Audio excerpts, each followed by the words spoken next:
Hello student, मैं सुजीत कुमार आप लोगों को इस यूट्यूब चैनल में स्वागत करता हूं। तो आप लोग का डिमांड था कि हिंदी का हम लोग का क्लास कब से लगेगा, तो आज से आपका इंतज़ार खत्म हुआ और हम लोग आज से शुरू कर रहे हैं हिंदी का। तो अभी हम लोग जो शुरू कर रहे हैं हिंदी में काव्यखंड शुरू कर रहे हैं। हिंदी का काव्यखंड स्टार्ट हो रहा और काव्यखंड में आज हम लोग एक कविता के जो लेखक हैं गुरु नानक, उनके बारे में पढ़ेंगे। यानी हम लोग का पहला जो लेसन था काव्यखंड में वह लेसन है गुरु नानक के पद। इस लेसन में 2 पद हैं और इसमें से आज हम लोग एक पद में यानी गुरु नानक के पद नहीं, आज हम लोग क्या देखेंगे, उनका परिचय देखेंगे, कहाँ उनका जन्म हुआ। यह वीडियो आपका रिकॉर्ड मोड में है, आज लाइव नहीं हो पाया है तो आज रिकॉर्ड मिल रहा है आपको, कल से फिर लाइव 6:30 से चलेगी। तो आज हम लोग इसको देखेंगे, एक छोटी सी वीडियो होगी, ज़्यादा लंबा नहीं। तो गुरु नानक के पद हिंदी पाठ 1 है और काव्यखंड से हम लोग ले रहे हैं, काव्यखंड के पाठ 1 की बात कर रहे हैं हम लोग और वह क्या है, गुरु नानक के पद। तो इसी को हम लोग शुरू कर रहे हैं। तो इसमें देखेंगे इनका जीवनी। तो क्या है जीवनी? गुरु नानक के पद में हम लोग गुरु नानक जी का जीवनी देख रहे हैं। तो इनका जन्म हुआ 1469 ईस्वी में। गुरु नानक का जन्म 1469 ईस्वी में तलवंडी ग्राम, कहाँ हुआ? तलवंडी ग्राम, जो अभी कहाँ पड़ता है तो पाकिस्तान में। और इनके जन्म स्थान क्या, किस नाम से जाना गया? नानकाना साहब। तो क्या कहते हैं जन्म स्थान को? जन्म स्थान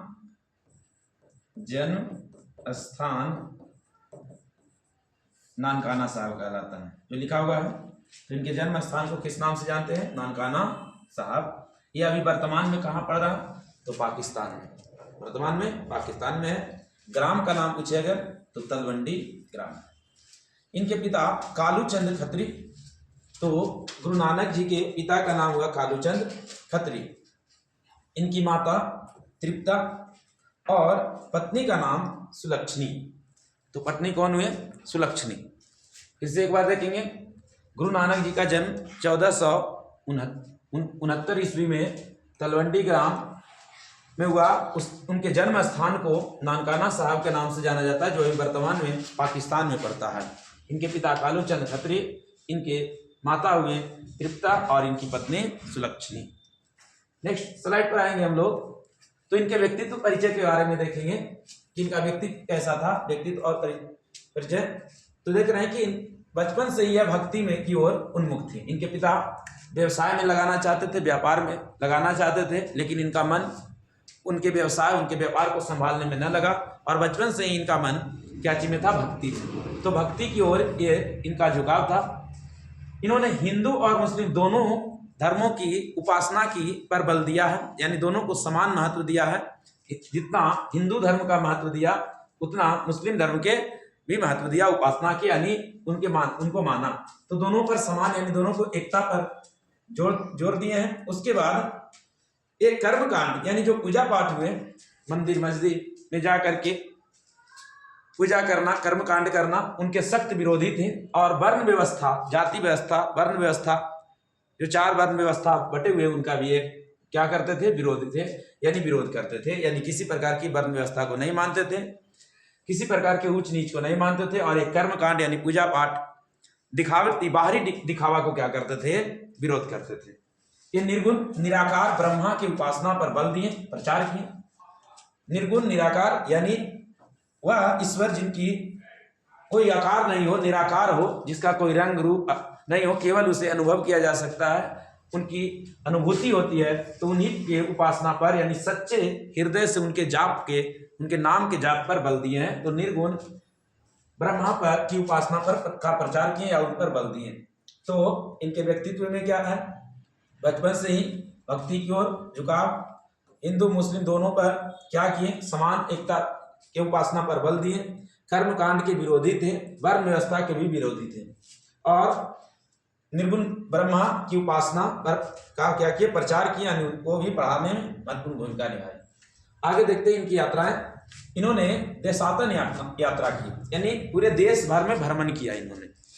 और लोगों को समझा, अपने प्रचार प्रसार यानी निर्गुण ब्रह्मा की प्रचार किया, बताएं लोगों को सच्चे ईश्वर की के बातों को लोगों को समझाया। तो इन्होंने यात्रा, देशाटन यात्रा जिसे कहते हैं, भारत के कई भागों में भ्रमण किए यानी देशाटन यात्रा की। इन्होंने मक्का मदीना तक की यात्रा किया, यानी मक्का मदीना भी गए, तो मक्का मदीना तक की यात्रा इन्होंने की। तो मक्का मदीना तक यात्रा की और इनकी भेंट उस समय के जो सम्राट हुए, मुगल सम्राट बाबर, तो बाबर से इनकी क्या हुई, भेंट हुई। तो इनकी भेंट किससे, बाबर से भी। तो पूछेगा आपसे कि गुरु नानक किस मुगल बादशाह से मिले थे, किस मुगल बादशाह से उनका भेंट हुआ था, तो कौन थे, बाबर। आगे देखते हैं हम लोग। तो गुरु नानक के पद में अगला उनकी प्रमुख रचनाएं हैं, हम लोग देख रहे हैं गुरु नानक के पद, हमारे लेसन है, में 2 पद हम लोग पढ़ेंगे। गुरु नानक के 2 पद हुए, पहला पद और दूसरा पद, दोनों को हम लोग कल देखेंगे। आज वहां तक पहला पद में क्या कहता है, दूसरा पद में क्या कहता है, जिसके बारे में हम लोग देखेंगे। तो गुरु नानक की रचनाएं क्या है, तो गुरु नानक की रचनाएं, एक है जपूजी, जपूजी, दूसरा आशा दीवार, आशा दीवार, तीसरा रही रास, रही रास, और चौथा सोहिला। तो ये 4 रचनाएं इनकी जो फेमस है, जपूजी, आशा दीवार, रही रास, सोहिला। जपूजी, आशा दीवार, रही रास, सोहिला, ये इनके क्या चीज है, रचनाएं हैं।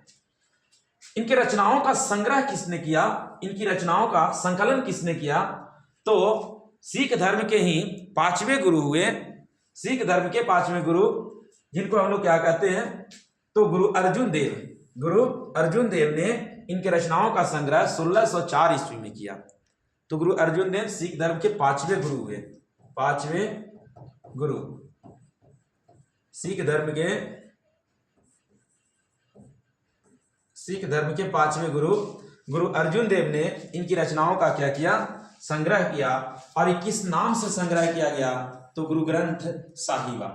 तो गुरु नानक की जो रचनाएं हैं वो सब किस नाम से संकलित किए गए हैं, संग्रहित किए गए हैं, तो गुरु ग्रंथ साहिबा किनके द्वारा संग्रहित किए गए हैं, गुरु अर्जुन देव के द्वारा। गुरु अर्जुन देव सिख धर्म के 5वें गुरु हुए। गुरु नानक सिख धर्म के प्रवर्तक हुए, यानी पहला गुरु हुए, इन्होंने सिख धर्म की शुरुआत की। तो गुरु नानक, आगे हम लोग देखेंगे कि गुरु नानक सिख, इनकी क्या भूमिका रही है, तो इन्होंने सिख धर्म का स्थापना किया था, सिख धर्म के प्रवर्तन किए थे। तो सिख धर्म के प्रवर्तक कौन हुए, गुरु नानक। और उन्हीं के बाद 5वां गुरु कौन हुए, गुरु अर्जुन देव, जिन्होंने इनकी रचनाओं का संग्रह किया गुरु ग्रंथ साहिबा के नाम से 1604 ईस्वी में। आगे देखेंगे तो इनका योगदान क्या रहा, तो देखिए सिख धर्म के संस्थापक हुए, यानी पहले गुरु हुए। संस्थापक कहें या प्रथम गुरु कहें, प्रथम गुरु। तो सिख धर्म के प्रथम गुरु कौन हुए, गुरु नानक देव। उस बाद इन्होंने दोनों भाषाओं में, यानी 2 भाषा, पंजाबी के साथ साथ इन्होंने हिंदी में भी रचनाएं की है। पूछा जाता है कि गुरु नानक ने पंजाबी के साथ और किन भाषा, यानी पंजाबी के अलावा और किन भाषाओं में रचना किया, तो वे किए थे क्या जी, हिंदी भाषा। हिंदी भाषा में ब्रज और खड़ी बोली का मिश्रण था। हिंदी भाषा पूरी तरह से एक उसमें ब्रज भाषा और खड़ी बोली का क्या क्या था, मिश्रण था उनकी भाषा में। तो 2 भाषा हम लोग बोलेंगे कि गुरु नानक ने पंजाबी में भी रचना किए हैं और गुरु नानक हिंदी में भी रचना किए हैं। हिंदी में उनके ब्रज भाषा और खड़ी बोली का मिश्रण था। इसके बाद भक्ति, प्रेम और विनय के भरपूर पद इन्होंने रचित किए, यानी इनके पद में जो भी लिखे रचनाएं की उनमें भक्ति के पद मिलते हैं, प्रेम के पद मिलते हैं और विनय के पद मिलते हैं। विनम्रता इनकी रचनाओं में देखने को मिलता है।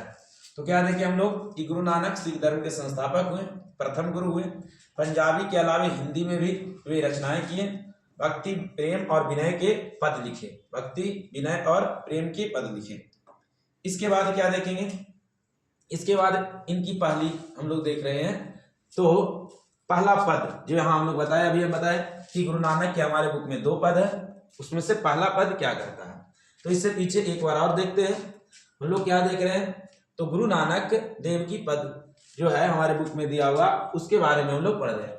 तो पहला हम लोग इसमें क्या देखेंगे कि पहला इनका जीवन परिचय।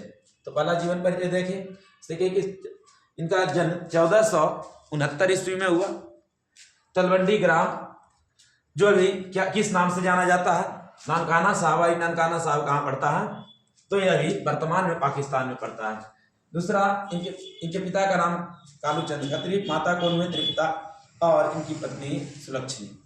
उसके बाद क्या है कि हम लोग इनका व्यक्तित्व, तो बचपन से ही भक्ति और की ओर झुकाव था। पिता के व्यवसाय में लगाना चाहते थे लेकिन वे उसमें नहीं जुड़े। उसके बाद कर्मकांड, इन्होंने हिंदू और मुस्लिम दोनों की उपासना पर बल दिया, दोनों पर को जोर दिए और दोनों में एकता को बनाए रखें। कर्मकांड यानी जो भी पूजा पाठ दिखावा जो है उसका विरोध किए और वर्ण व्यवस्था का भी विरोध किए। निर्गुण ब्रह्मा की प्रचार किए, यानी निराकार निर्गुण ब्रह्मा का सच्चे जो ब्रह्मा का उपासक की ओर बल देने की काम किए, तो निर्गुण ब्रह्मा का यह प्रचार किए। उसके बाद क्या था, इन्होंने देशाटन यात्रा की, यानी पूरे देश भर में भ्रमण किया। मक्का मदीना तक का भी यात्रा किए और इन्होंने मुगल बादशाह बाबर से भेंट किए। उसके बाद प्रमुख रचनाएं तो जप्पू जी, उसके बाद आशा दीवार, उसके बाद रहीरास और उसके बाद सोहिला। इनकी रचनाएं हैं, प्रमुख रचनाएं तो जप्पू जी, आशा दीवार, रहीरास, सोहिला। उसके बाद इनकी रचनाओं का संग्रह किस नाम से किया गया? गुरु ग्रंथ साहिबा के नाम से 1604 ईस्वी में। करने वाले कौन थे? गुरु अर्जुन देव, जो सिख धर्म के 5वें गुरु हुए। उसके बाद क्या देखेंगे तो योगदान इनका क्या रहा? तो पहला सिख धर्म के संस्थापक हुए, प्रथम गुरु हुए और हिंदी और पंजाबी दोनों भाषाओं में रचनाएं किए, भक्ति, प्रेम और विनय के पद रचित किए। इसके बाद हम लोग देखेंगे तो पहला पद, गुरु नानक देव का जो पहला पद है हमारे बुक में, वह क्या कहता है? तो यह बाहरी वेशभूषा को छोड़कर सच्चे हृदय से, सच्चे मन से भगवान कीर्तन के पर बल देते हैं, ईश्वर के भजन पर या कह सकते हैं राम नाम के जप पर बल देते हैं। तो यहाँ लिखा हुआ कि प्रथम पद बाहरी वेशभूषा यानी बाहरी दिखावा, पूजा पाठ, आरती मंगल जो करते हैं, कर्मकांड उसी में आएगा के स्थान पर ये सब के छोड़ करके सरल सच्चे हृदय से राम नाम, किसके? राम नाम यानी भगवान नाम कीर्तन पर बल देते हैं। तो इनका कहना है कि जो बाहरी वेशभूषा है, जैसे शिखा बढ़ाना, चोटी बढ़ाना, तिलक लगाना, भस्म लगाना, नंगे बदन घूमना, ये सब चीजों को छोड़ करके इनका कहना है कि और पूजा पाठ, आरती मंगल को छोड़ करके कर्मकांड जो कई प्रकार के उसमें विधान होते हैं, हवन हो गया, इस प्रकार की मंत्र उच्चारण हो गया, ये सब को छोड़ करके इनका कहना है कि सच्चे हृदय से, सच्चे मन से राम का कीर्तन करो, राम की जाप करो। तो ऐसा करना, क्योंकि राम कीर्तन ही सच्ची अस्थाई शांति देता है।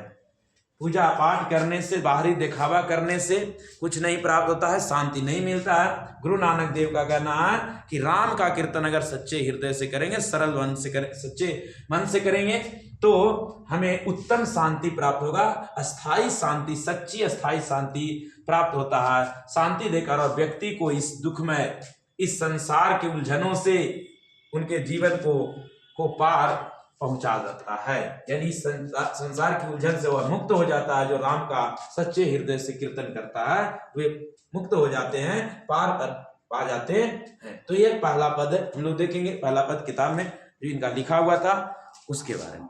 फिर अभी हम लोग दूसरा पद के बारे में जो देख लेते हैं कि दूसरा पद क्या है, दूसरा पद में क्या कहते हैं।